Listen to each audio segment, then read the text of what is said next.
श्री स्वामी समर्थ तुम्हा सर्वांचं माझ्या चॅनलमध्ये मनापासून स्वागत आहे। तर बघा उद्यापासून चातुर्मासाला सुरुवात होणार आहे। तर या 4 महिन्यात गोपद्म व्रत कसं करायचं आणि ते का करायचं, त्याचे लाभ काय आहे, किती दिवस करायचं, व्रताचं उद्यापन कसं करायचं, त्याचबरोबर नियम काय, यामध्ये फार काही नियम सुद्धा नाही। अगदी सोपं पण तितकंच फळ देणारं हे व्रत आहे। पूजा मांडणी काही करायची गरज नाही। यापासून आपल्या कुटुंबाचं मुलांचं संरक्षण व्हावं, घराची प्रगती व्हावी, त्याचबरोबर अखंड सौभाग्य लाभावं, आपल्या मुलाबाळांना सगळं काही नीट व्हावं, कल्याण व्हावं, आपल्या कुटुंबाचं कल्याण व्हावं, सगळ्यांची प्रगती व्हावी, जे काही समस्या असतील, नोकरीबद्दल कर्ज असेल, घरात कटकट, मुलं बाळ होत नाही, सतत नवरा बायकोचे भांडणं, अशा कुठल्याही प्रकारच्या समस्या असतील तर त्या दूर करण्यासाठी गोपद्म व्रत हे अतिशय लाभदायी आहे। चातुर्मासातील अत्यंत प्रभावी हे व्रत आहे। तर हे अगदी सोपं हे व्रत आपल्याला कशा प्रकारे करायचं आहे याबद्दलची संपूर्ण माहिती मी तुम्हाला आजच्या व्हिडिओमध्ये सांगणार आहे। व्हिडिओ पूर्ण बघा जेणेकरून तुम्हाला संपूर्ण माहिती मिळेल। जर तुम्ही चॅनलवर नवीन असाल तर चॅनलला सबस्क्राइब करायला मात्र विसरू नका आणि व्हिडिओला लाईक करायला मात्र विसरू नका। तर बघा जर तुम्ही आतापर्यंत हे व्रत केलं नसेल तर नक्कीच करा। यामध्ये आपल्याला गायीच्या पावलांची रांगोळी काढायची असते। तर या चातुर्मासामध्ये गोपद्म व्रत का केलं जातं, कसं करायचं, किती दिवस, सुतक मासिक धर्म, विटाळ आला तर काय करायचं, हे सुद्धा मी तुम्हाला आजच्या व्हिडिओमध्ये सांगणार आहे। तर बघा उद्यापासून चातुर्मास सुरू होणार आहे, म्हणजेच आषाढी एकादशी ते कार्तिक एकादशी या काळाला चातुर्मास म्हणतात। हे 4 महिने भगवान विष्णूंना समर्पित असतात, म्हणून या 4 महिन्यामध्ये सण येतात। त्याचबरोबर जेवढी होईल तेवढी सेवा आपल्याला या 4 महिन्यामध्ये करायची आहे। तसेच या चातुर्मासात गोपद्म व्रत आपल्याला करायचे आहे, जेणेकरून आपल्या कुटुंबाचं वाईट शक्तींपासून संरक्षण होईल, घरामध्ये सुख शांती नांदेल, आपल्याला अखंड सौभाग्याची प्राप्ती होईल, मुलं बाळांचं कल्याण होत असते। ज्या काही अडचणी असतील, समस्या असतील, नोकरीबद्दल असो, पैशांसंबंधित असो, शारीरिक, मानसिक, आर्थिक अडचण, अशा बऱ्याच समस्यांपासून सुद्धा सुटका मिळते।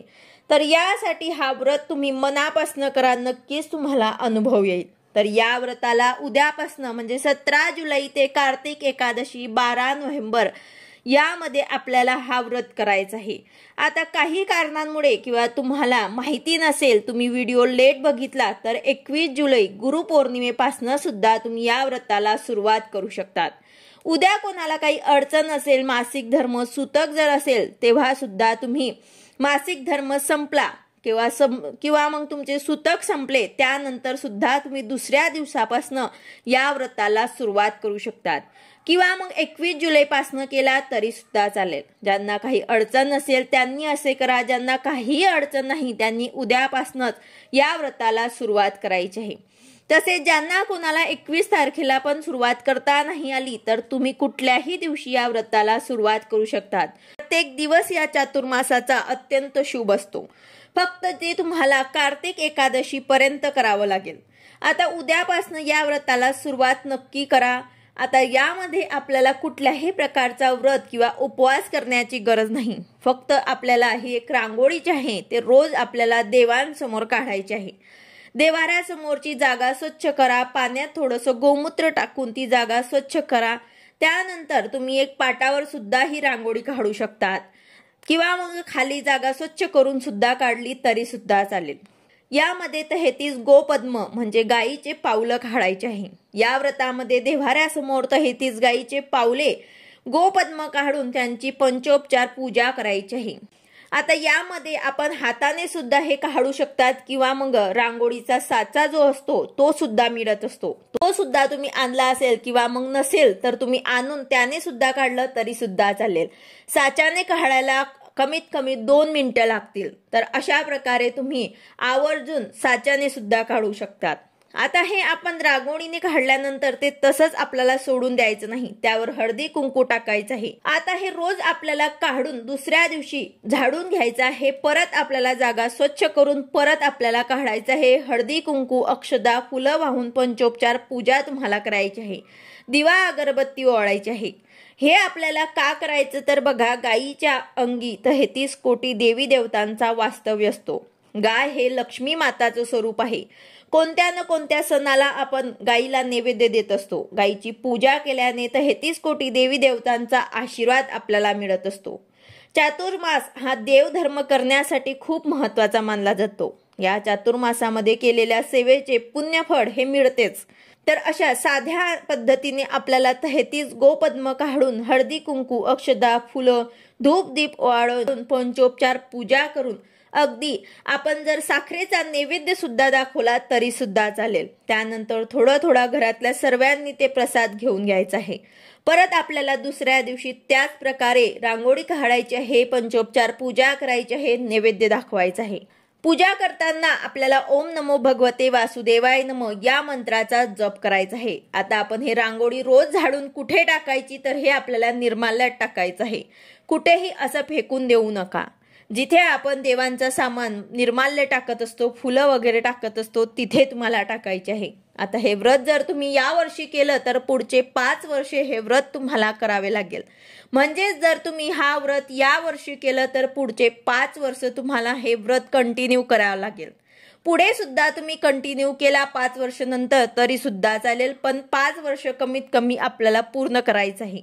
आता यासाठी काहीही नियम पाळण्याची गरज नाही. फक्त एकच नियम आहे, तो म्हणजे मांसाहार, नॉनव्हेज खायचं नाही. बाकी काही नियम यामध्ये आपल्याला पाळण्याची गरज नाही. खूप सोपं व्रत आहे. गायीची सेवा करणं खूप मोठं पुण्याचं काम आहे. गायीची सेवा केल्याने सगळ्या देवांची सेवा करण्याचं पुण्य आपल्याला मिळत असते.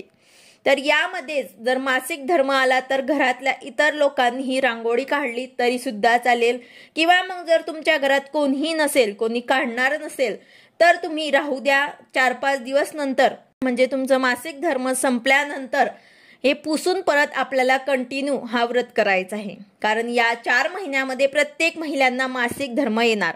त्यामुळे तुम्ही हे 4 दिवस स्किप करून पुढे कंटिन्यू करू शकतात. आता जर सुतक झालं तर घरातले कोणीही हे पूजा करू शकत नाही, ही रांगोळी काढू शकत नाही. तर सुतक संपल्यानंतर परत देवघर स्वच्छ करून जुनी रांगोळी काढून जागा स्वच्छ करून परत तुम्हाला रांगोळी काढून पंचोपचार पूजा करायची आहे. तर अशा प्रकारे आषाढी एकादशी ते कार्तिक एकादशी किंवा कार्तिक पौर्णिमेपर्यंत हे व्रत तुम्हाला करायचं आहे. जेव्हा तुम्ही व्हिडिओ बघाल तेव्हापासून या व्रताला सुरुवात केली तरी सुद्धा चालेल. आता उद्यापन कसं करायचं तर उद्यापन हे शेवटच्या दिवशी आपल्याला करायचं आहे. कार्तिक एकादशीला करा किंवा मग कार्तिक पौर्णिमेला करा. शेवटच्या दिवशी सुद्धा आपल्याला अशाच प्रकारे रांगोळी काढून पंचोपचार पूजा करून घ्यायची आहे. त्याचबरोबर एखाद्या सवाष्ण महिलेला, एखाद्या स्त्रीला घरी बोलवून तिला जेवण द्या किंवा मग गोड दूध दिलं तरी सुद्धा चालेल. तसेच त्या स्त्रीची तुम्हाला ओटी भरायची आहे. ओटीमध्ये एक नारळ, ब्लाऊज पीस त्याला आपण खण म्हणत असतो ते, किंवा मग शृंगाराच्या वस्तू काहीतरी, टिकली, हळदी कुंकू जे तुम्हाला द्यायचं असेल ते तुम्हाला देऊन ओटी भरायची आहे. त्यासोबतच 33 रुपये त्यांना द्यायचे आहे. याने आपल्या घरातील आजारपण, घरातील मानसिक त्रास असेल, कोणाला पैशांची अडचण असेल, जे काही अडचण असतील ते नक्कीच दूर होतील. या व्रतामध्ये आपल्याला गायींच्या पावलांची पूजा करायची असते. तर अशा प्रकारे आवर्जून आपल्याला या 4 महिन्यामध्ये गायीची पंचोपचार पूजा सुद्धा करायची आहे आणि अशा प्रकारे गोपद्म व्रत सुद्धा करायचं आहे. व्हिडिओ आवडला असेल तर लाईक करा, शेअर करा, सबस्क्राईब करा. भेटूया अशाच नवीन व्हिडिओ सोबत. श्री स्वामी समर्थ.